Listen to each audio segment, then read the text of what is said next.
شهر رمضان الذي أنزل فيه القرآن. அன்பார்ந்த சகோதரர்களே சகோதரிகளே, ரமதானுடைய இறுதியிலே நாங்கள் செய்யக்கூடிய மிக முக்கியமான ஒரு கடமைதான் ஜக்காத்துல் ஃபித்ர்.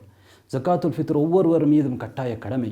ஒருவர் தனக்கும் தன் சார்பாக இருக்கக்கூடிய தன் குடும்பத்தைச் சேர்ந்த சிறியவர்கள் பெரியவர்கள் அனைவருக்கும் அவர் ஜக்காத்துல் ஃபித்ரை நிறைவேற்ற வேண்டும். ஜக்காத்துல் ஃபித்ர் என்பது ஒவ்வொரு இடங்களிலும் ஒவ்வொரு பிரதேசத்திலும் அவர்கள் சாப்பிடுகின்ற பிரதான உணவிலே ஒரு சா கொடுக்க வேண்டும். ஒரு சா என்பது கிட்டத்தட்ட 2.5 லிட்டர்கள். அதாவது நாங்கள் நிறுவையிலே அதை சொல்கிற பொழுது அது கிட்டத்தட்ட 2 கிலோகிராம் 40 கிராம் நல்ல கோதுமையில். எனவே ஒவ்வொரு பொருளுக்கும் அதனுடைய எடை வித்தியாசமாக இருக்கும். கிட்டத்தட்ட 2.5 லிட்டர்கள் நாம் நம்முடைய நாடுகளிலே கொடுப்பதை போன்று 2.5 கிலோகிராம் கொடுத்தால் அதற்குள் ஒரு சாகு அடங்கும் என்பது உறுதி. அதனை நாங்கள் ரமதான் முடிவதற்கு ஓரிரு நாட்களுக்கு முன்னால் கொடுத்துவிட முடியும்.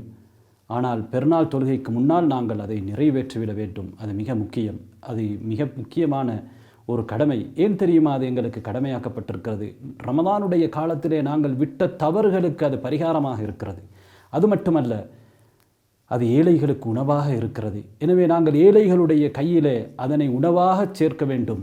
நாங்கள் அதனை காசாக கொடுத்துவிடக்கூடாது. எனவே அன்பார்ந்த சகோதரர்களே, ரமதானுடைய இறுதியிலே நாம் செய்யக்கூடிய இந்த அமலை சரியான முறையிலே செய்து சுன்னா அடிப்படையிலே நாங்கள் செய்து நன்மை அடைவோமாக.